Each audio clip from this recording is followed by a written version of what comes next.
Are you guys gonna be chilling for a little bit? Yeah? If you get a random chance, will you just see what time, like if that goes up to 30 minutes for me? You don't have to sit there, like if you get a random shot. What?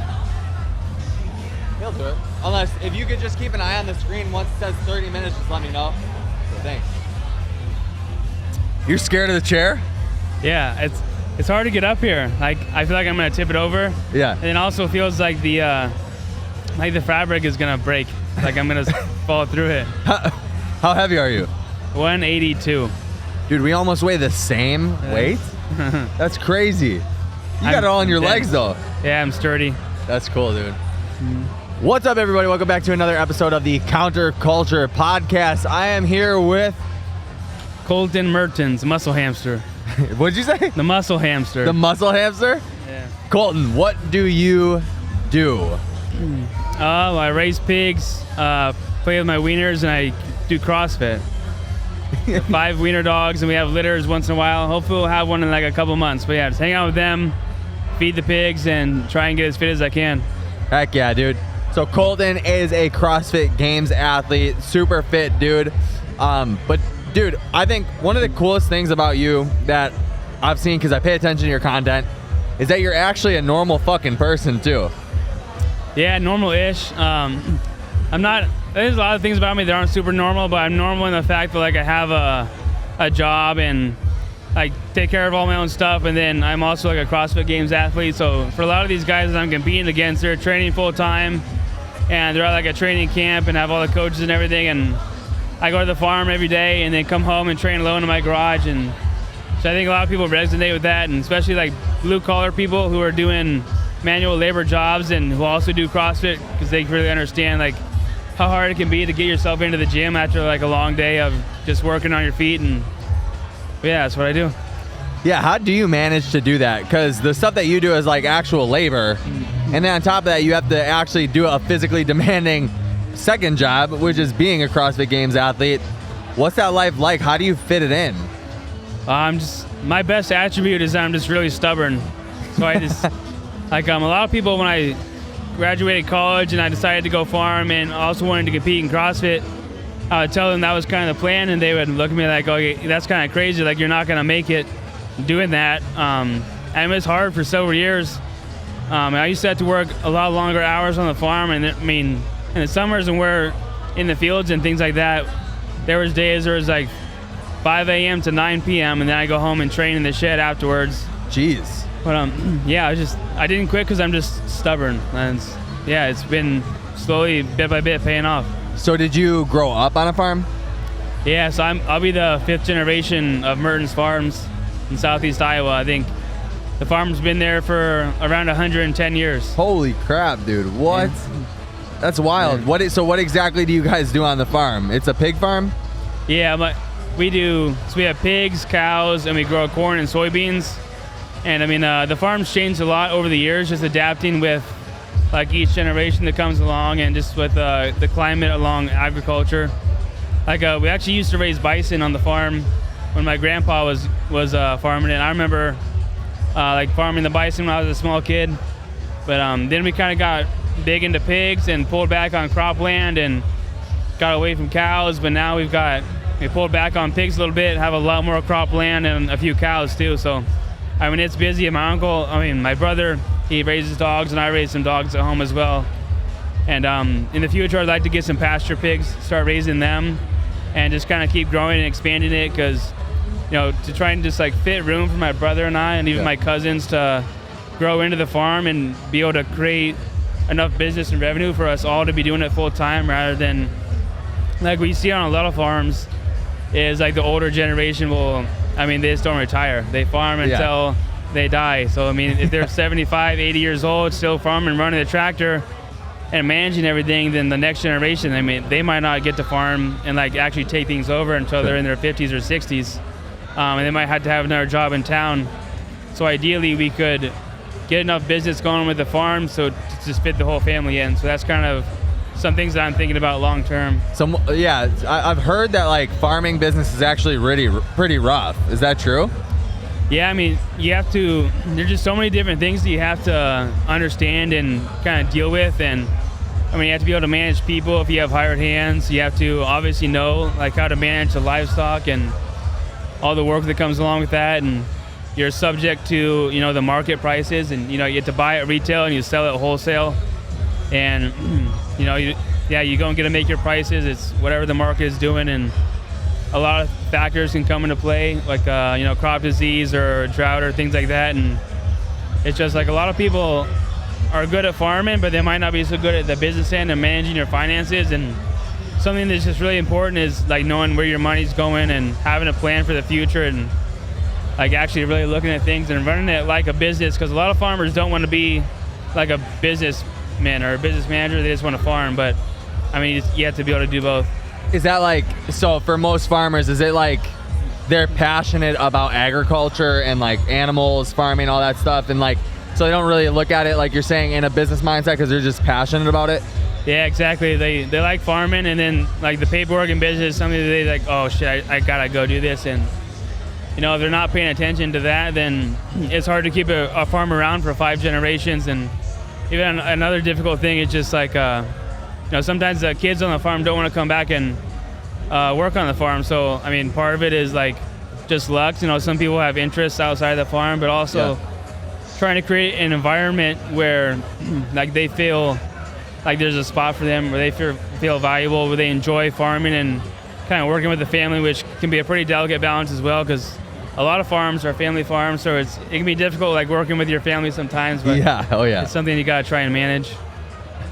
Got it, dude. That's crazy. Did your parents put you to work pretty early? Yeah, I mean, as young as I can remember, my brother and I would go like through the pig pens when they were babies, and like we'd water them, feed them, sort out the small ones, just like simple jobs like that. Then you go to like mowing grass, and as you get older, you get more and more responsibility. But like we never just had like a summers where we just like hung out around the house. I mean, we would go and play with friends and stuff, but we'd also have a lot of farm work to do all the time. You weren't some lazy bozos just playing Xbox all night? Yeah, we weren't allowed to just play Xbox all the time. If we stayed up late, we'd have to pay for it the next day, and we had to get up early and go do chores. Yeah, so you're an actual Midwest boy, right? Iowa? Yep, Southeast Iowa. It's crazy, dude. Can you see, this might be an odd question, but can you see a difference between like, for me, right? When I like travel out to California, New York, or whatever, when I go see other areas, I can tell a distinct difference between like work ethic or even like the manners of certain people. Like being in Miami, dude, the people here, I'm like, I do not like them. I'm like, we're at the Whole Foods, and everyone's bumping into me and shit. Yeah. And I literally I looked at one girl as she walked by. I'm like, I'm fucking over this, dude. I'm done. I'm leaving. And then Heather goes, don't give up yet. We need to check out. I'm like, I'm almost ready to just kick it. And one woman said, excuse me to me. And I looked at her and I go, you're the first person to say that. Thank you so much. She goes, it's crazy in here, I know. Do you notice the difference? Yeah, like the biggest thing is like, I think it comes down to like personal space and how people view it. Like in the Midwest, like we're not crowded in traffic and things like that. And like, you don't just like, if you're in a grocery store or whatever, or a gas station, like you kind of keep your distance just because we have space and we like our personal space. Yeah. But I mean, here it's like, people are like, dude, why are you like, you're about to be touching me right now. Like, get away. Yeah. It's just, why are you rubbing my butt? Yeah, it's way different. People are definitely, I mean, I don't know if it's like maybe more rude, but definitely like, maybe not as, I don't know, not as polite. Yeah. Most people in the Midwest are pretty polite and nice to you. And yeah, there's definitely like a lot more people here who are like, oh, fuck it, I don't care. Like, yeah. Which is, it's super interesting to me because like, I actually, for the most part, I really like New York. I like the pace of New York, but the difference of the people, same thing. Like you look at somebody and you like do like the head nod or whatever, they go like this. Like immediately they're like scared to talk to you. They just look down. So yeah, we're headed to New York next month. That's the only reason why I keep bringing that up. And I'm like, I'm getting prepared for it. Yeah. But how do you like come into these events and like having a bunch of people pop up to you and talk to you and like take pictures? Are you with it? Are you kind of like apprehensive towards it? Yeah, I mean, I kind of hated it at first. Like I'm pretty introverted, but I've been trying to work on that. Like the past few years, I've definitely gotten a lot better at it. And I'm to a place now where I can really enjoy it and appreciate it. And just like taking pictures of people who are hanging out and doing meet and greets it's actually quite a bit of fun now, and I've gotten a lot better at conversating and not just like answering questions with a yes or a no, and then like being super awkward. And probably Savon has really pushed me to do that. Just from like, I did several of his podcasts when I was first coming up, and I just realized like I'm so bad at this, and him and nobody else is gonna want to talk to me if I don't get good at it. So then I really like was made it a you thing? Like you realized it, or did he say something? Well, he didn't say it to me, but I'm sure he probably said it like other people would say it. But like as at the time, like I just didn't realize. I guess I didn't know enough about like the socializing to even know that I was terrible at it. Okay. I'd get down the podcast and like, oh, that was pretty good. But then like now I'm like, oh god, that must have been so hard to interview me and talk to me. But it is kind of weird too, right? Like I don't know. I you can tell me what you think about this. I don't really like the format of podcasts or like any sort. I don't know where it's like it's just interviewee, right? Like just constant question. Like having a conversation feels more natural, like better. Yeah, it's definitely way better to be a part of and also to listen to. But like when I first started, like I didn't even realize that. I'm like, oh, a podcast is just a really long interview. He's gonna ask me questions, and then I'll just say yes or no, and then he asks me another one. Yeah, I definitely like the conversation type of podcast more, and something I've really been trying to get better at, and I think I'm getting better. Yeah, I mean, I think you're fine. I think you're doing great. And also, just talking to you, I wouldn't really guess that you're an introvert, you know? Yeah, I've been trying. I mean, I like to think that, like, whatever I want to get better at, I can get better at it, no matter what it is, like a weakness in CrossFit or even just something in life where, like, I identify, like, I'm not good at this area of my life, and it really doesn't come natural to me, and it's uncomfortable, but it doesn't mean it's not something that I can't get better at and work on. And yeah, I mean, just have to put the effort in, and over time you can pretty much get better at anything. People just have to have that growth mindset. I think it's cool that you're willing to like have that conversation with yourself though, and like kind of face it, right? Like you notice that you were not the and I wouldn't know, so I'm not saying this, but you were like, I'm not the greatest at doing the podcast thing or the interview thing. I need to get better at it. Most people would just kind of like skirt through life and just be like, fuck it, they're gonna get what they get, you know, and you don't complain about it. Yeah, exactly. But like, I would see like athletes in the sport who was like, they would have some success at the games, you know, like perennial games athlete, get in the top 10 a few times, but it's like, I don't even know anything about them. I don't know their personality. They don't have a following. They don't have a brand. And I would see that in other sports too. And I'm like, well, that's going to be me if I keep doing this. And I don't really want that to be me. I want to be marketable and be something that's valuable to sponsors that I partner with. And like, I think, you know, I wasn't good at getting like my message out and things that I wanted to say, but I'm like, you know, I think I have some things to say and things that people can resonate with. And but like, you know, that's something that I don't want to look back after my career's over and be like, well, you know, I just worked out and didn't say anything and didn't really have an impact on anybody. And, you know, because when I compete and when I do an interview, I don't want it to just be like, oh, this is the things that I'm supposed to say. This is the things that everybody kind of says. And like, I want to say something that, like, you'll remember my interviews. You'll feel something when you see me compete, or you hear my interview and see me talk and see the way that I live. And that's been something that I've been focusing on. You don't want to be like, come off like you're fucking media trained, dude. You know, like I like that. I like especially your post workout interview where you were like, yeah, I saw that bullshit on the screen. Like, I love that, dude, because dude, some people that I've talked to, like, I'm not even gonna use the podcast because it's like pulling teeth to talk to them, where I can tell that like they're like faking whatever is happening. They're not giving genuine like conversation. It's like, you know, this right now we can like banter, we're talking, you know, but like some people I'm asking a question to, they answer the question and they're like, I'm like, oh my god, dude, this is terrible. Yeah, I mean, it's like, I know like the things that I say are kind of, they're getting to be like outlandish, but it's the things that I think, and these are just conversations I've had with myself in the gym while I'm training, and now I'm just saying them out loud. And I don't want to kind of go through my career and be liked because of a fake personality that I showed everybody and they like the fake me. Yeah. I'd rather be the real me, and then, you know, some people are definitely not going to like it, but I think a lot of people do, and the people that do like it, they really resonate with it and like it a lot. And I'll be somebody that they're not like, oh yeah, I know that guy and I follow him. They're like, yeah, I'm a fan of that guy because I know who he is, I know what he's about, and that's the real him, and I can resonate with that. What are some of the things that you're like saying to yourself in the gym that you think people like resonate with and some people won't like? Oh shit. I mean, just like when I'm in the middle of like a hard workout or a long session, and I'm just thinking like damn it, like it's late at night, I've been farming all day, I'm tired and my body hurts. So I'm like, these other guys aren't doing this, and I'm really just like talking trash in my head to those other athletes to like motivate myself and keep myself going through those sessions. And it's like telling myself like, you know, if they were here, they wouldn't be doing this. If they were in my shoes, they couldn't do it. And telling myself like, I want to be like the hardest worker. I want to be the tough athlete, the gritty athlete. So that's kind of the things I'm telling myself and trying to live that through my training. And a lot of it is like, it's like I'm writing a story in my head of who I want to be and the person that I want to become, and then, you know, trying to be that, because I think, you know, a lot of people, it's like Savan says, not to keep bringing him up. You can bring him up as much as you want. I love Savan. It's like his whole thing, like CEO, like being the CEO of your life. Like at the end of the day, there's something that you don't like about yourself, or, you know, something that you want to become, like you have control over that. Like to an extent, like obviously I can't become taller, but I can.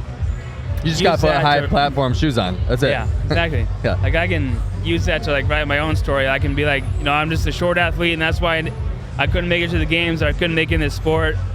Or I can say, you know what, my story is going to be the short athlete who was 3 inches smaller than the next shortest guy, and he outworked them, outtrained them, outsmarted them, and he still got to the games. And even people said he couldn't do that. But I think just how you frame things in your mind it's so crazy how big of a difference that can make. Dude, it's everything. So many of these athletes put like barriers on themselves because they're like, I need to get in my Normatex. I need to get in my fucking ice bath. Like they're just, to be frank, being pussies. Yeah. Like writing a story, like you're saying, writing a story that's not true. Like you've proved it. Pat Vellner has proved it to an extent too. I don't really know how many other athletes have like real full-time jobs which are hands-on or whatever, but I've heard stories of athletes like crying because like one simple thing doesn't go their way. I'm like, dude, this is number one. I understand that it's your passion, it's your sport and everything, but this is CrossFit. You're working out. Like, stack the fuck up and shut up. You know, do something about it. Figure it out. There's people who are like working real jobs, 9 to 5, and they're also trying to get it done. Exactly. I mean, some people are just kind of delicate, and we can get in our heads. And like at the end of the day, this is a sport, and this is something that I love to do. And I'm really grateful that I can make some income from this and hopefully do this full time someday. But I mean, like I don't know if I should, people are gonna hate me for saying this, but like everybody knows who we're talking about when like people are taking time off because they're, I don't know, they haven't told us exactly why, but we can only assume it's like, oh, they're feeling the pressure. Their mental health is not in a good space because they're worried about performance or whatever. Like pressure is like the single parent who's trying to put food on the table and pay their rent and their car just broke down. Like that's pressure, and they're not taking a year off just to fucking relax. And like you gotta understand how many people would love to be in the position that you're in, and you know, just grind and work for it. And you know, people that aren't really aligned with that, you know, it's not people that I look up to. No, I agree with you. I think that like nowadays people are just so soft, dude. Mm-hmm. Like anything can break almost anyone now. It's like so many people are privileged and don't understand exactly what you said, that people would die even to be just in the position to be in the United States. Yeah. You know, just to be like, have some sort of privilege to like have a job, have, you know, one plate of food on the table. Like there's people around the world that fucking are really going through it. Yeah. And some of these people like take it so for granted. Mm-hmm. Yeah, like if you're making, you know, a significant, like 6 figures to do this sport, and you know, the pressure's getting to you, like, yeah, it is hard and it is important to you, and you know what, you might go out there and you might fail, but at the end of the day, you're gonna go home to your family, you're gonna have a house, they're driving a new car or whatever, and like life's pretty damn good. Like last year when I was in the hospital for my autoimmune disease, and like shit was kind of really bad in my personal life, like I didn't know if I was ever gonna be able to do CrossFit again, didn't know if my eyesight was gonna recover, and if I could even farm again. And like we're just like racking up medical debt at the same time I'm trying to build a house, and we have that going on. But it's like at the end of the day, I'm like, well, I can just come home and hang out and like just be with my dogs and be with my family, and like that's a life that I can live and be happy. At the end of the day, like those are the things that are important, and everything else is just like pursuing on top of that. Yeah, dude, and it's also like, if things do, like, you can have your time to like mope a little bit and like soak it in, right, when things do go bad. But at the end of the day, what are you gonna do? Fucking sit there and cry about it? Or are you gonna try to figure it out, make the most out of the situation? And some days are gonna suck, some days are gonna be worse than others. But at the end of the day, most times than not, life is, like you said, pretty damn good. Yeah, it really is. Like, yeah, we're all gonna go through hardships, but like the bad days are like, I just tell myself like it's okay. Yeah. Like I'm tired today, that's okay. Something hurts today, it's okay. I'm sad today, I mean that's okay. Like this shit happens, it's okay to like go through the struggle and go through some suffering. Yeah. You just have to know like it doesn't last. You just have to keep going, and you know things get better, then they get worse again, then they get better again. I mean it's just the ups and downs of life, and like no matter what we do, even if you try to have like a super comfortable and easy life, and it does just like smaller things are going to be more detrimental to you. It's like if there's somebody that's like, yeah, I want to squat as much weight as I possibly can, and they can squat 700 pounds, and like a 800 pound deadlift or squat would be very heavy, but like a 500 pound squat would be pretty light. But somebody who doesn't work out at all or build strength, like 500 is impossible. Yeah. So it's just all relative, and that's like you can use that analogy to look at life. Like some people will take on challenges and try to kind of bulletproof themselves and become like tougher, and the harder challenges in life is like it's not as heavy of a lift. Yeah. Or if you are always kind of like protecting that. yourself, then even a light lift can feel very bad. I like that, the way you put that. That's really cool. Yeah. Where do you think that you developed that kind of mindset? Can you point that just a little bit more? No, you're good. Where do you think you developed that mindset? I mean, like just farming my whole life, and then like wrestling in high school. It's a tough sport, and I cut like a lot of weight, like probably too much weight, and that was just like really hard mentally.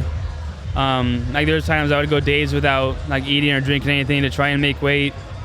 I just remember like my junior years when it was really hard, but like I kept telling myself, right, I gotta quit. Like, okay, make weight Thursday for the meet, and then I'm done. Okay, get through that. Make weight Saturday for the tournament, then I'm done. But I just kept on going and going, and after that season, I was like, fuck it, like I could do anything. Yeah. Like even if I don't think I can do it now or don't know how I'm gonna do it, I know that I'll figure it out. Yeah. Once I get there, and I'm just be able to push through it. It's like you started it, so you have to finish, right? Yeah. Just like getting like to the brink of like breaking, but just refusing to like, okay, just go like one more step and eventually just make it out. Hell yeah, dude. I love that. I really like that. Let's go back a little bit. To like college and stuff like that. Did you know that you wanted to just work on the farm for the rest of your life? Yeah, that's really been the plan ever since I was a kid. I really never had any interest in like a different career outside of the farm. I really love farming and raising animals and kind of being a caretaker to the land and to livestock and things like that. And it's fulfilling work for me. And I really like it, and I love even the business aspect of it. I went to college for business with an emphasis in finance. Yeah.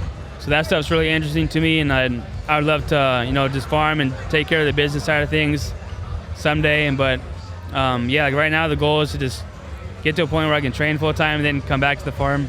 Nice. And when I'm done competing. So why did you end up going to college if you had like a family farm and you knew you wanted to do that for a career? Honestly, it's really like my dad just like had it in his mind like I need to go to college and get a degree, and like honestly, if I knew now what I knew then, like it probably would have been a lot more effective or efficient to. I mean, like college is super expensive, and honestly, like the education is not like what I expected it to be. Like I didn't get to take all the classes I wanted to take because the college I went to, like you had to take so many classes outside of business or whatever, like a percentage of your credits. And so it was like after college, I kind of felt like I was really like missing out, like I didn't get all the education I wanted. So I started reading a lot of books and like listening to audiobooks whenever I was at the farm working by myself. Really? Yeah, and the first year after I graduated, I listened and read over 100 books. Whoa. And I was like, I should have just like done this instead of going to college. Really, like I should have just bought the textbooks and studied them by myself. But Yeah, like the best thing about going to college for me was that I walked into CrossFit Kilo and found that community of mentors and, that who taught me like the mindset for my training and a lot of things about life. And that's where I met my girlfriend, Allison. And so yeah, that was the best part about going to college for me, was just finding that gym. Nice, man. It's interesting. I feel like wrestling and CrossFit kind of go together really well. Like a lot of wrestlers that I've talked, or like CrossFitters that were previously wrestlers, do really good in the sport, right? Because like, I say this to like a bunch of parents because I train kids, right? But I think wrestling is one of the best sports that you can put people in because it like teaches grit. You have to go through the weight cuts. Basically, with no matter what weight class you are, there's a cut for it, And it's long hours. The coaches make you do really shitty work. On top of that, if you want to be an even better wrestler, like it's probably like you should do conditioning and weightlifting and all that stuff. Yeah. How much do you think that wrestling played into your CrossFit success? I think it has everything to do with it. I laid the foundation for, my mindset, my work ethic. Just everything. It's a grueling sport. It's a individual sport, but even beyond that, it's one-on-one. So you're competing directly against your opponent, and that kind of mindset, and it was hugely beneficial moving into CrossFit, where the training is even pretty similar. Where like it's long, it's grueling, and you have a lot of workouts or training sessions where it's just like shitty grunt work, and you just have to keep on going. And like it's not one of those sports, like not to dog on like anything else, but I don't like basketball where it's like kind of flashy and like a lot more cool. Like wrestling is not very popular, so like people aren't doing it because they're like, oh, I'm gonna be like I'll be the cool kid in high school if I'm on the wrestling team. Nobody really cares about that. And CrossFit's almost the same way. We love it in our own community, but like outside of it, like no one's super impressed that like you're a CrossFit athlete. You just do it because of your intrinsic goals. Like I want to be the fittest on earth, and I don't care even if nobody knows about it. If there's no prize purse at the end, I want to be the fittest on earth. And that's kind of the same mindset with wrestling. Cool, man. When you like get into CrossFit, when did it kind of become like real to you that this might be it? This might be a thing for you? Even before I actually went to the gym and started, I just saw CrossFit on TV and I knew like, all right, this is what I want to do. I want to compete, and I was really committed from then. And there was really no other like path or plan. I knew like, okay, I'm gonna go find a CrossFit gym and I'm gonna start working out and I'm gonna compete and I want to be a games athlete. And you knew really, before you even started? Yeah, it's never deviated from it at all. I don't know, something for me, like I've always been fortunate to kind of know what I want in life and what I want to achieve, and I've never really set out on a path and be like, oh, I don't actually really like this. I've just been fortunate to be like, yeah, this is what I like, and stick with it. That's fucking sweet. Yeah, a lot of people have no clue. Like even when they're like done with college, they're like, well, shit, I don't know what to do. So they become like a barista at Starbucks or some shit, Yeah, it's been really fortunate. I think it's hard for a lot of people, like especially if you're someone who like maybe you spend most of your time in school, like you go to class and you're just kind of like just trying to get by in your studies, and then you go party, and then at the end of your time in school, you're like, well, shit, I don't even know what I like to do outside of like hanging out, playing video games, and like going out. So I think a lot of people kind of struggle with that, and it's like you have to really always be thinking about your future and kind of what things you like to do. But yeah, it's hard for a lot of people to know what their path is going to be, and also takes courage. Like once you get on a set path, if you realize like this is actually the wrong path for me, it's hard for a lot of people to deviate and chase what they really want. Yeah, how did you develop the courage to like take the steps to be a full-time athlete, or try? Do you consider yourself a full-time athlete? Like a couple times you've said like you want to be full-time. Yeah, so I want to be able to just train full-time and not work on the farm right now. But financially, I don't have the abilities to do that yet. But we're getting closer, and yeah, I want to. So I'm not full-time right now, but I would love to be. And yeah, I think it started out, honestly, it was probably just like a little bit delusional of myself. Like looking back now, like if I saw me, I'd be like, yeah, like you're kind of like out of your mind if you think you're gonna like go to the CrossFit Games and make a career out of this. But I just kind of had like, I don't know, kind of a delusional belief in myself and ended up working out. Delusional optimism? Yeah. Yeah. I feel like so many people miss out on like dreams or opportunities because they're just like, they may have the talent or whatever, but they just don't have that like the internal voice that's telling them that they can do something.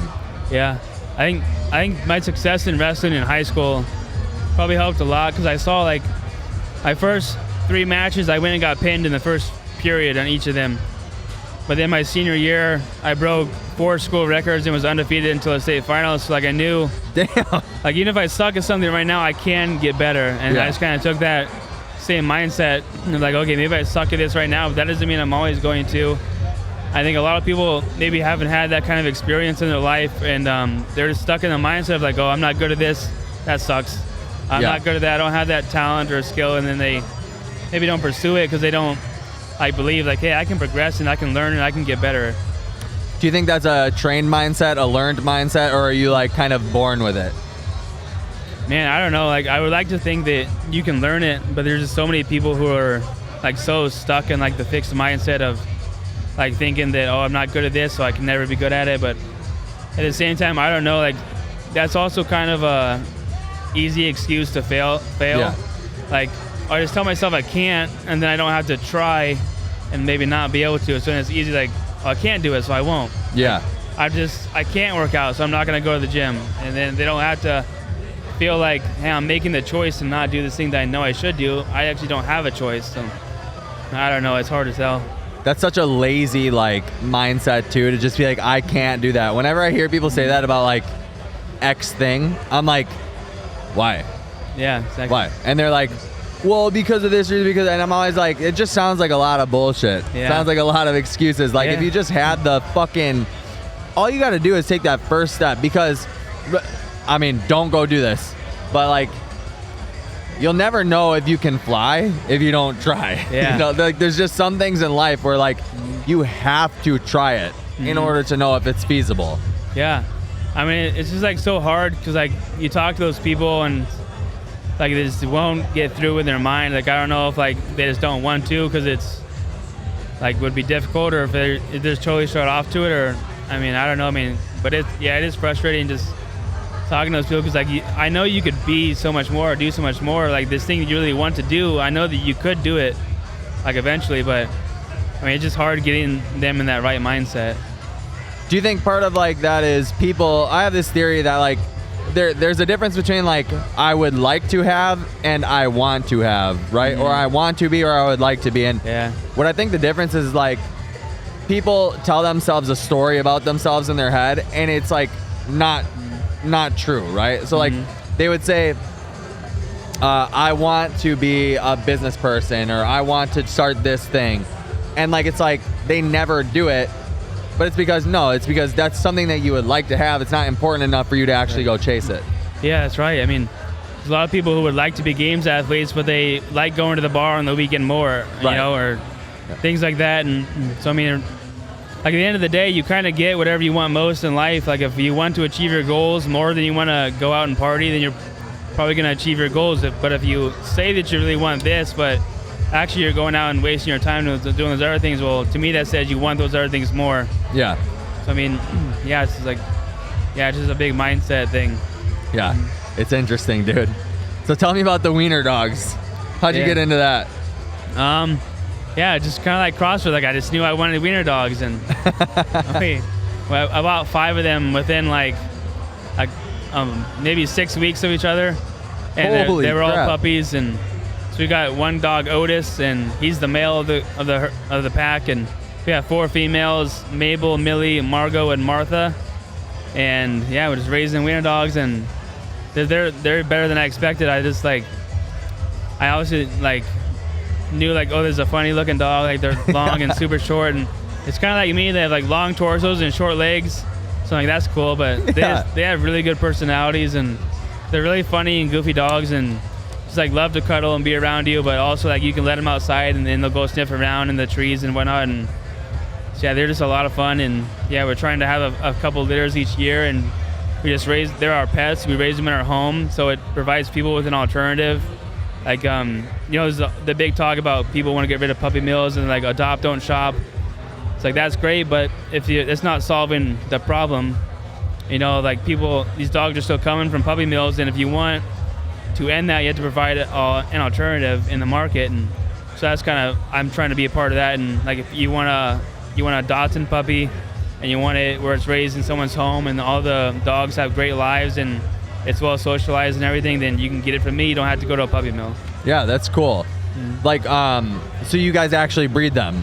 Yeah. How do you even how do you get into that? Like, is there like licensing stuff that you have to do? Like, yeah. So it took a lot of research, but like if you have a certain number of dogs or puppies per year, then you have to get licensed. We're well below that number. It's really more for like the puppy mill system. So we don't have like nearly the amount of dogs or like number of litters to get certified. So it's just, we have the dogs registered with like the AKC or the ACA or whatever they are, and we can sell the registered puppies. All of our dogs have been DNA tested to screen for genetic health risk in the puppies, because that was, you know, important to us. We didn't want to be breeding dogs and like, you know, these dogs keep on like having bad eyesight or having bad hip joints or something like that. And so all of them have come back healthy, and yeah, I just started having puppies and advertising it, and yeah, people like them. Nice, man. I'm just so like so fascinated with how you even have the time to do all these things. So if you guys watch Colten's YouTube channel, or like maybe you post some of it on Instagram, right? Like a little bit. You told me the other day you built your house. You're building a dog house. I saw you built a rig. You're a farmer and you're doing CrossFit. How do you actually manage to like split up your time accordingly so you can handle all these different avenues? I mean, I honestly don't have any friends because I just don't have time to go see them. Yeah. Like even like my best friends in the world, I see them like once every 2 or 3 years. But I'm pretty happy and content with my life with just like training and working and farming and doing all this stuff. And I like to stay busy. I don't really enjoy, like, if I have a free day, I don't like to like kind of hang out and watch Netflix or whatever. It's not what really gives me like satisfaction. So like I remember, like we're building the house, like I would do a workout, then go hang some drywall, do another workout and hang some more drywall, and just like I just kept kind of telling myself that if I do a little bit every day, eventually there'll be a time when it is done. But I just keep on like trying to be consistent with it, and just like spend all my free time kind of working and trying to get as much done as I can. And now that the house is built and the gym is all pretty much done, we'll have a little more free time to train and get some recovery in. So that should help with this next season. That's awesome, man. Yeah, the common theme that it seems like in your stories and in your life is like dedication, being consistent, and just doing what the fuck you say you're gonna do. Yeah. So yeah, I can really appreciate that, man. Well, hey, I appreciate you hopping on the show. Thanks for your time. I've been looking forward to this one, dude. I think that this is going to be a cool thing for people to see, just kind of get a different side of Colten Mertens. So yeah, I'm glad I got to hop on. I saw you hanging out with the Paper Street crew on Instagram and see the clips and stuff. So I'm glad that we finally got to meet here at Wodapalooza and do a podcast, man. Oh yeah, dude. Awesome. Thanks so much for being on again. All right, guys, like, subscribe, plug everything that you want to plug. Yeah, just Colten Mertens on Instagram and find me on YouTube, and yeah, that's about it. And use his codes for everything. Yeah. Help this boy. Help support this boy. Drink some Paper Street coffee. Drink some Paper Street coffee. There we go. Thanks, dude. Awesome. Thank you, man. Dude, that was awesome.